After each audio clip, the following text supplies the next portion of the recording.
As an Amazon associate, we earn from qualifying purchases. This podcast is supported by its listeners. If you choose to purchase something using links on our website, we may earn a commission.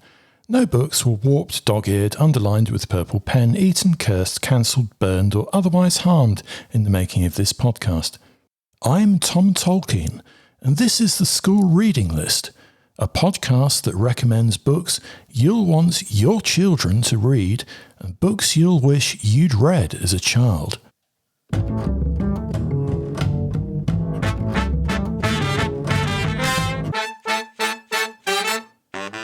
To kick off episode 2 of the School Reading List podcast, let's rip open some book post. Stone by Finbar Hawkins is first up. Overwhelmed by grief from losing his father in Afghanistan, Sam stumbles upon a stone with strange and supernatural properties on a hillside that holds special memories for him and a special place in local history. He's thrust into a beautifully realised and mysterious world of legends and bravery where relationships are tested. The second and standalone novel by the multiple award-nominated and best-selling author Finbar Hawkins does not disappoint. Stone is a compelling study of grief, thought and family, suitable for Key Stage 3 and Key Stage 4 book clubs and fans of Norse myths and Halloween. Good, evil, magic, tarot, mysticism, and a mysterious girl with the key to Sam's fate await in this bewitching novel with a refreshing splash of darkness. Ooh. And next we have Who's Hiding by Satoru Onishi. In this exquisitely illustrated wordless picture book, there's a collection of 18 vibrant animals that repeats on each double page. On even page spreads, children are asked to spot which animals are hiding, and on odd page spreads, children have to work out which animals are crying, angry, sleeping, and more. It's a highly engaging text that's great fun to discuss with toddlers. It's also a useful visual comprehension resource for preschool and EYFS teachers, particularly for those children who struggle to discern emotions, expressions, or fine details. Highly recommended. And this one is The Curse of the Tomb Robbers by Andy Seed. Presented as a series of informative stories based on historical facts, Key Stage 2 children will learn how to read hieroglyphs, solve code puzzles, and find paths through complex mazes.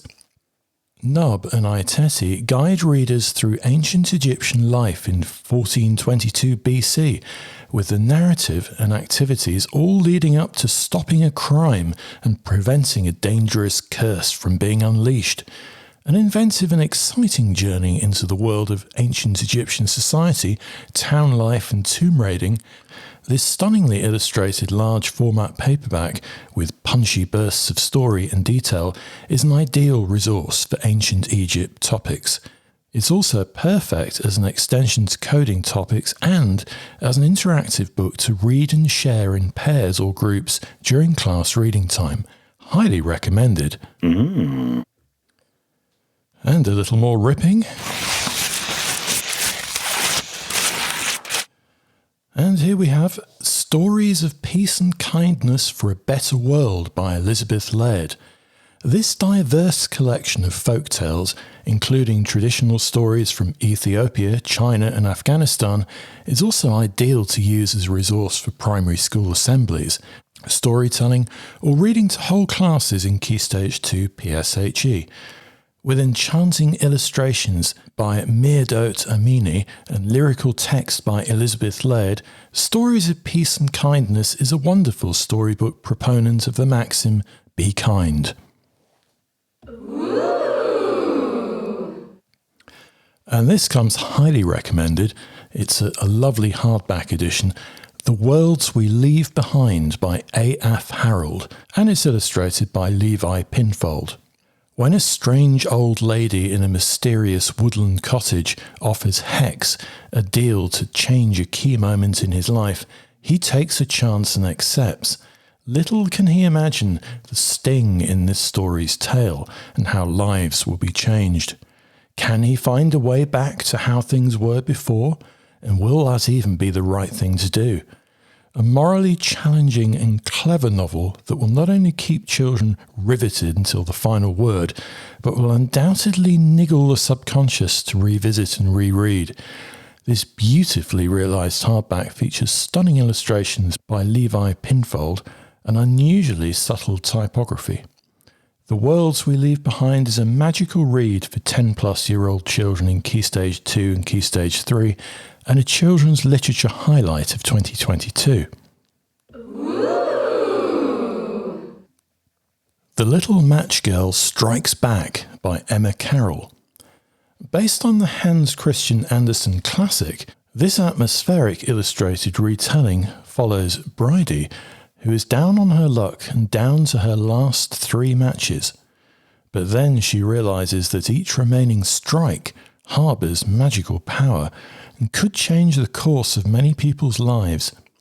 A powerful modern fable with a memorable heroine, this is an ideal short story to read aloud to children in lower Key Stage 2, or an easier yet thought-provoking read for upper Key Stage 2 children working on Victorian history topics. Ooh. My Rhinoceros by Jon Agee. When a young boy buys a rhinoceros from the pet shop, he takes it home, but soon becomes disheartened when, despite his best efforts, the rhinoceros doesn't seem to want to do anything. It won't do tricks, fetch balls or catch a frisbee, and the young boy wonders if he'd been better off buying a hippo. But then an expert appears and tells the boy what the rhino is good at, leading to an exciting, unexpected and heroic turn of events on the way home from the park.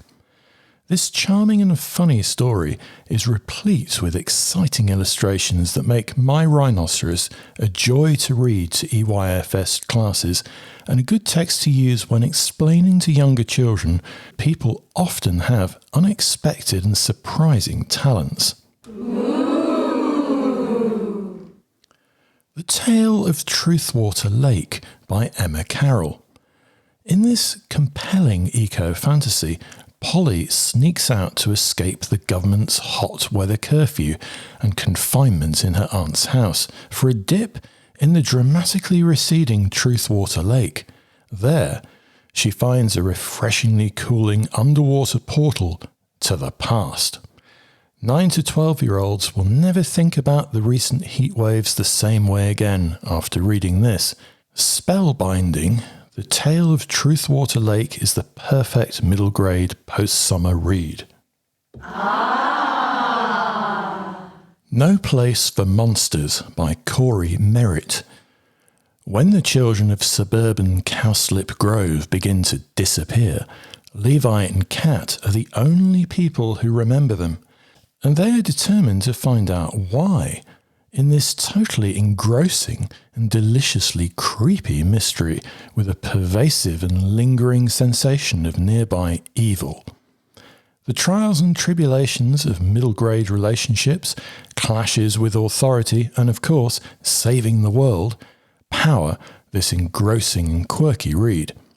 The dialogue-driven story and part graphic novel combination will be a real winner with less enthusiastic readers. Read it around a dimly lit library with your next Year 7 book club around Halloween. Ooh. Unraveller by Francis Hardinge. Kellen has a special gift. He can unravel curses and return those cursed back to their original forms. Uniquely intriguing, this novel poses the question, what happens when a wrong has been righted? Is the aftermath a panacea, or are the tormented souls anchored to the past? Unique and compelling, this beautifully written fantasy may well be the best young adult novel you will read in 2022. The TreeKeepers by Kieran Larwood. When shapeshifter Liska becomes aware of a threat to her city, she is determined to fulfill her warrior duty, and she assembles an unlikely but inspired band of helpers. The TreeKeepers is a thoroughly absorbing story of good versus evil, powerful magic, and heroic defenders pitting their wits against seemingly unsurmountable threats, all set in a richly realised and epic fantasy world. Shu Lin's Grandpa by Matt Goodfellow and Yu Rong. Shu finds it difficult to adapt to her new school, where everyone else speaks English and already has friends. But when Shu's grandfather visits the class with his artwork, everything changes. With vibrant, shining yellows and a wonderful and unexpected fold-out spread, this is a beautifully printed and presented diverse picture book suitable for children in EYFS and Key Stage 1. Shortlisted for the Kate Greenaway Medal in 2022, this picture book is a valuable resource to discuss transition or anxieties at the start of a school year.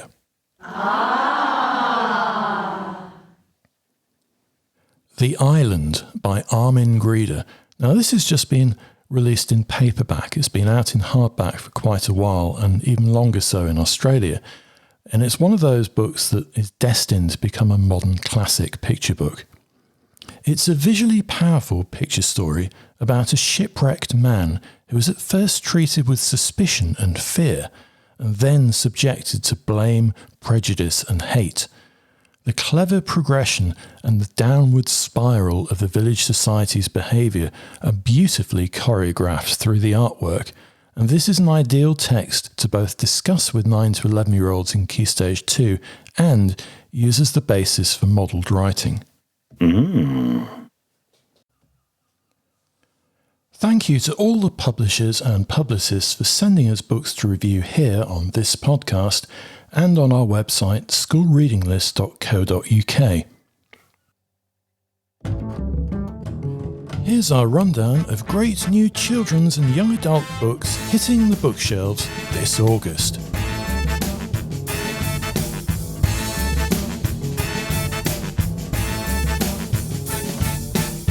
It's Tough to Be Tiny by Kim Woolcock.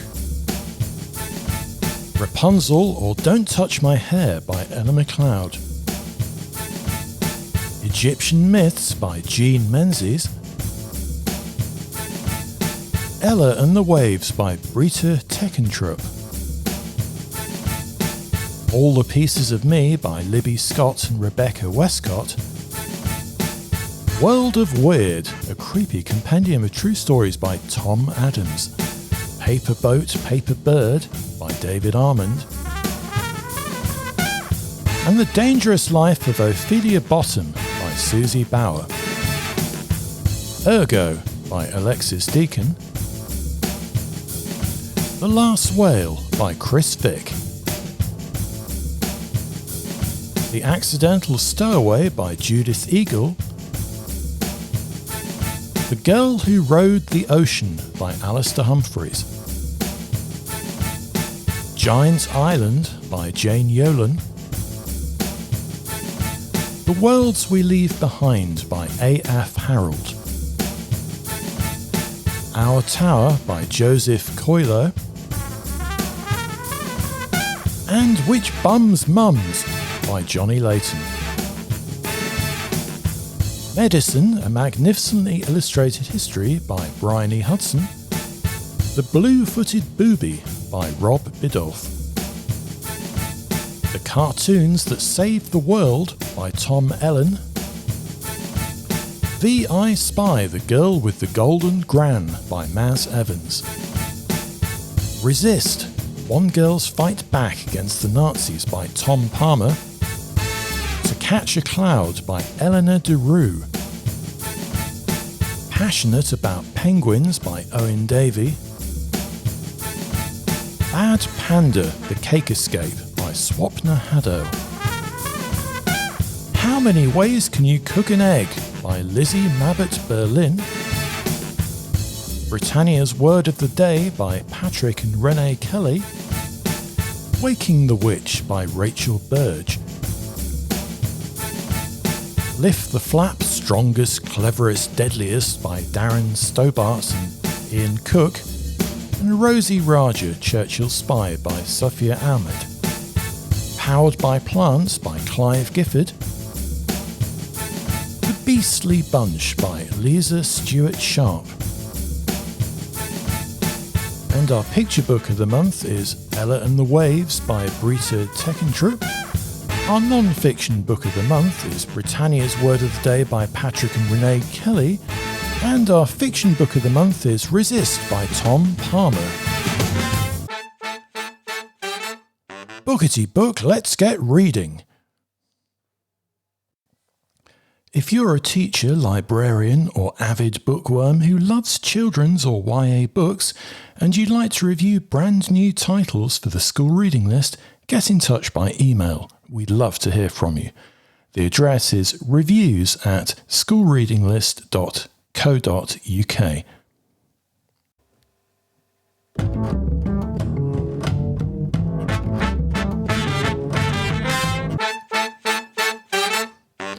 And now we've reached that part of the show where I step back in time and look at an author from the past whose books are still relevant today. Often these might be books that are already in your school library, on bookshelves at home, or widely available and affordable second-hand.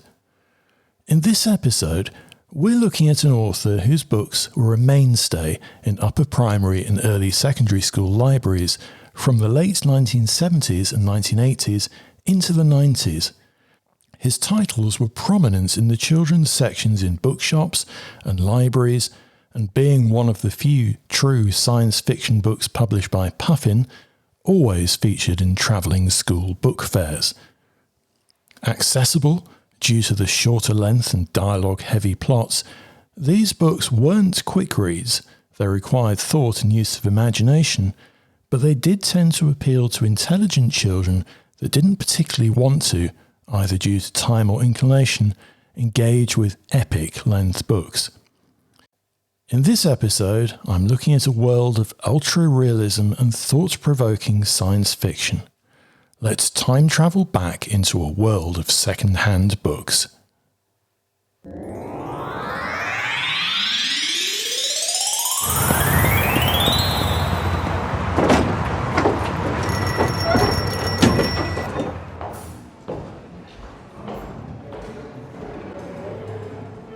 Born in 1923, Nicholas Fisk's first children's novel, Space Hostages, was published in 1967. Trillions, published in 1971, was the first Fisk novel to pose questions about what we know and what we don't, and whether the unknown should be embraced, feared, or treated with distance and respect. It followed a boy who investigated a strange shower of crystals that fall from the sky and change shape under the microscope. In Fisk's world, the bright and resourceful child is just as likely to work out the mystery as the government-level boffin scientists. Fisk's best-known novel, Grinny, follows a seemingly normal family who encounter a visitor, an old lady who no one seems to know, but the longer she stays, everyone seems to remember and accept her, without question. The children, but not the adults, notice the strange details, her mannerisms, her clever games, and the fact she has no smell. It's a highly intelligent examination of taking a lie, developing it, duping people, and repeating the lie so often that people accept it without reasoning. As a children's novel, the sentiments and perceptiveness of Grinny couldn't be more at home in the world of 2022. Wheelie in the Stars, Time Trap, Antigrav, great cover by the way, and Starstormers followed. But the book I'd like to recommend the most is 1980's a rag, a bone and a hank of hair, which is also featured on our Year 7 recommended reading list. This novel imagines a world where people can be recycled to save the dwindling human race in the aftermath of nuclear winter. And there's a savage twist ending that students and teachers will not see coming. It's a book that will linger in the memory.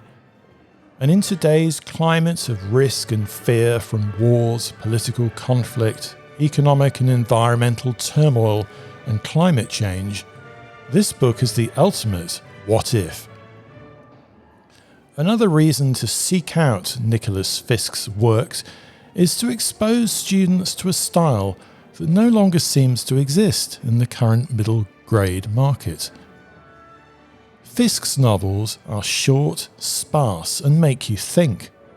In today's golden age of kidlit, novels are awash, with authors painting vivid worlds and complex characters, with richly descriptive writing and cunning indirect characterization and illuminating dialogue attribution. This is often perfect for teachers who are looking to model and analyse writing, but often children just want to focus on the story and revel in their own imagination. Sparse writing that poses questions seems to be out of vogue. Middle grade and young adult novels, or novellas, that rely on one lingeringly memorable idea condensed into less than a centimetre of book spine are currently quite rare. Nicholas Fisk's novels are based on sharp premises, explanatory and perceptive dialogue, and twisting plots. They contain terse writing that has nuances and plot clues that, if skim-read, might lead to later confusion. It's a great formula for those children that read more slowly and meticulously, but don't want hundreds of pages to pore through.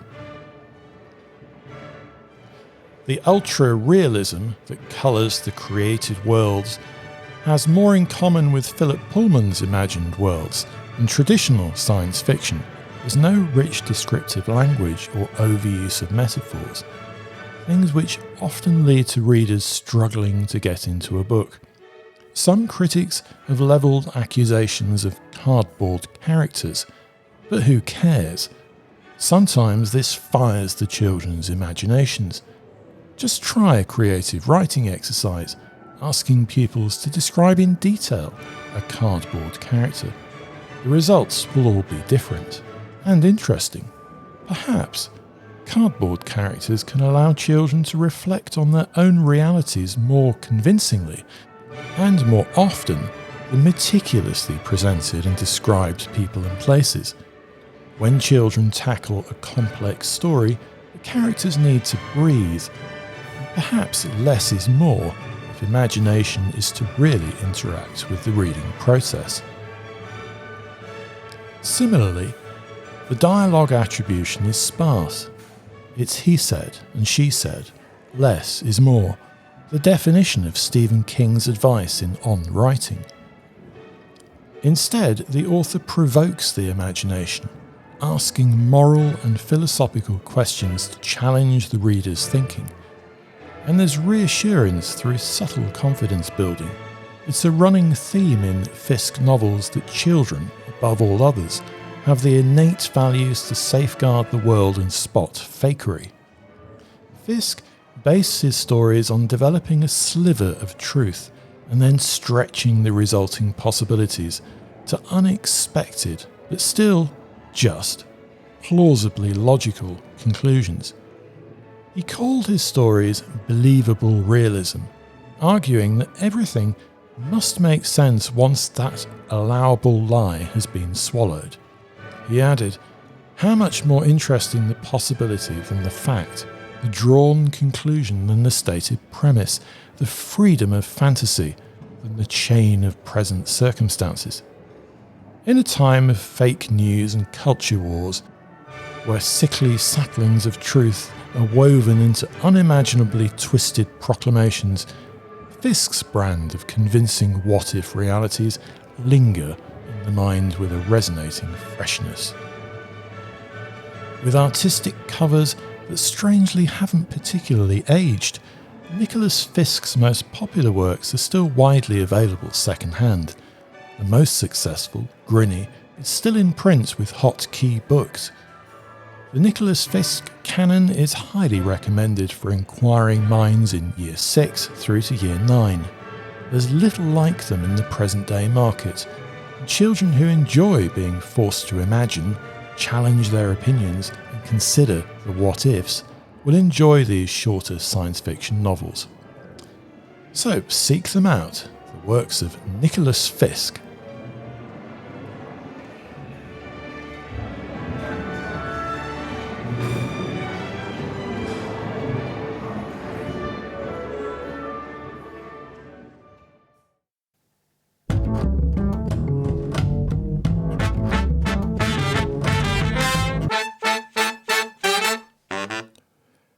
Well-intentioned academic studies with peer-reviewed findings and a high standard of rigorous research often report very precise and nuanced findings.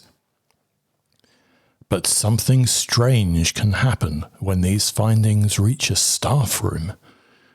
Improbable inferences are drawn, convenient strawman arguments are concocted, and implausible non sequiturs are described as research-backed evidence. For example, wall displays. Over the last month on Twitter, a contingent of opinions announced that wall displays are bad. And there's been something of a brouhaha. If I ran a study to find out if there was a correlation between teachers who thought displays were a bad idea and teachers who didn't like putting up or changing or creating displays, what would it show? Would there be a statistical match found between teachers who didn't possess a staple removal tool and teachers who had presented evidence in staff meetings that wall displays were bad? Perhaps that's going too far. Of course, I wouldn't know because I don't have the evidence. But what is the motivation for teachers to decide that colleagues should stop creating wall displays? Does turning a classroom into a Puritan, sparse, minimalist space improve the student experience? Is there any evidence to suggest that reducing the possibility of one distraction increases the concentration on teaching? One example. I'll admit it. I was one of those pupils who was often distracted, and I did look at the wall displays and the objects in the classroom. I can describe in detail my form room in 1984, the geography room in 1986, the German greetings on the wall and the poster in the German classroom in 1990, including King Ludwig's castle in Bavaria, which I later tracked down and visited as an adult. All of this was in spite of the fact I never actually studied German at school. There are many, many more memories. Does this mean that I was distracted by the displays? No, and this is why. Because I can also describe in detail the rooms that didn't have displays or anything interesting in them. I can describe the slow decay of a fly stuck behind the TV screen that was never used in the history room in 1988, the particular chalk stick colour each teacher preferred at primary school, and I can tell you which doors squeaked and which didn't in 1987. I could draw you a picture of the peeling plasterwork in the English room that looked slightly rude during the spring of 1988, and the precise location of the science teacher's box of man-sized Kleenex tissues in 1989. Furthermore, I can point out that the piano in Form 4 had Tipp-X in place of the ivory on the E3 key. So, the question is, would you rather I'd been distracted by those details, or instead by potentially useful information on wall displays? Because students that are going to get distracted will simply get distracted by something else if you remove those displays. I'd like to put forward the concept of positive distractions. we know that some children are going to get distracted. So can we take advantage of that distraction for a positive educational outcome? Consider this. Book posters on the walls to promote reading for pleasure, spelling rules on the walls, behaviour, reminders, timetables, the wonderful What on Earth wall charts by Christopher Lloyd, which are available on our website, literary characters displayed around the classroom as life-sized cardboard stand-ups. Who can forget Shakespeare then? So what is the evidence to suggest that displays are bad? Nearly all the noise derives from one small study in the United States that involved 24 kindergarten pupils being taught 6 short science lessons on new topics. They were then tested after 6 sessions. For background, kindergarten, or K, is equivalent to Year 1 aged pupils in the UK, but it's also the first year of formal education in the United States, so learning experiences are more in line with reception, certainly at the start of the year. There's a link to the study referred to in the show notes. So how reliable is this study? Note, pupils in grade K, 5 to 6 year olds in the United States, do not routinely experience formal testing, so this might well have been the first test they'd ever experienced. Delving further into the study, it also becomes clear that neither the decorated classroom nor the undecorated classroom was the pupils' homeroom, in other words, the classroom base they were familiar with. It's also not clear whether the student's normal teacher delivered the lessons, and if the delivery across the 2 control groups was to be scientifically fair, it seems likely that it was not the regular teacher. Remember, these are 5 to 6 year olds working at reception level. How disruptive is that? Now, I must be clear on this. I don't blame the impact of the study in the UK on the authors of the study. In fact, the lead author, Anna Fisher, said that additional research is needed to know what effect the classroom visual environment has on children's attention and learning in real classrooms. Therefore, she continues, I would suggest that instead of removing all decorations, teachers should consider whether some of their visual displays may be distracting to young children. This is all fair comment. It's sensible and limited advice from a small-scale study. But this one study has been translated by senior leaders in some UK schools I've seen into a binary contention that all displays are bad. Displays detract from teaching. Displays must be removed in both primary and secondary classrooms, and even we must have a no display policy. There's an article on TeachWire that proclaims that displays for 12-year-olds in Year 7 are a waste of time and should be torn down, all underpinned by this same small study carried out in a very different education system with 5-year-olds. And there are even consultants offering expensive courses on how to zen your classroom to make it free from distractions. Consider the motivation of the original study versus the motivation of those who seek to use it to underpin policy.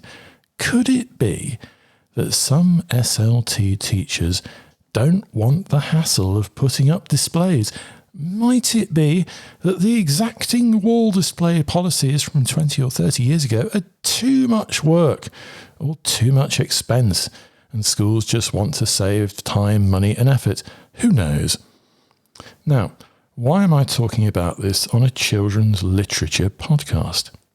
Because during my 20 years of classroom teaching, posters and displays had a huge impact on reading. How do I know this? Because the books displayed on the posters and in displays on the walls were those books that were taken out of the library, read and reviewed more than any others. And these weren't the books pushed in library sessions, book tastings or teacher recommendations. They were simply the books advertised in the form of posters on the walls, reviews on wall displays, cardboard cutout characters. sometimes life-sized, and outward-facing book covers on the bookshelves. The pupils had to seek out and borrow the physical books, and they did, year on year. There are so many variables in teaching a class over the course of a year. The children, their circumstances, the teachers, development, pupil behaviour. The variables and how they interact and change are almost innumerable. A wall is just one of those factors. And when it comes to analysing and predicting the outcomes of all the knowns and unknowns, the most powerful intelligence out there is still the classroom teacher. I think schools need to relearn the art of trusting the teachers they employ when it comes to learning spaces and how to tailor them to the children they teach. If I want to pimp my plasterboard with purple metallic bordette with sparkles, that should be my right as an educator, especially since, more often than not, I'll be footing the bill. The sparkles are a custom extra, by the way, hard to find. And as for that lilac milskin roll with translucent shimmer, good luck finding that after I secreted the remaining rolls in a secret under-cupboard compartment. Also, surely, wall displays are a form of art. And what is art? Shouldn't we appreciate our classrooms? Shouldn't examples of creative skill, imagination or knowledge be celebrated? How can a Puritan cell of 4 white walls be more conducive to enthusiastic teaching than a lively and loved learning space? When children take ownership and care about the classroom, surely they're more likely to take ownership and care about their learning. After all, if we shouldn't look at art, why should we look at anything? A week or so ago, I posed the question as a Twitter poll. Let's knock on the staff room door of Twitter and find out what the verdict was.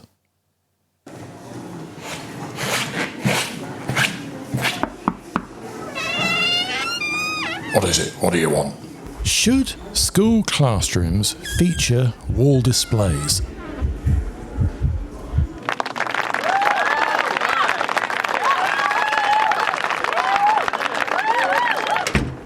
80.9% said yes, and 19.1% said no. So that's a definitive yes. And just to finish off, here's an interesting comment from the Twitter thread. This is from the Neurodivergent B, who said, "Speaking as someone with ADHD who is easily distracted, and as an autistic who feels compelled to examine and read wall displays, the current excuse I've been hearing of them distracting from education is, frankly, idiotic." If you'd like to get in touch, use the hashtag SRLpodcast on Twitter or drop us a line using the contact form or messaging button on our website schoolreadinglist.co.uk.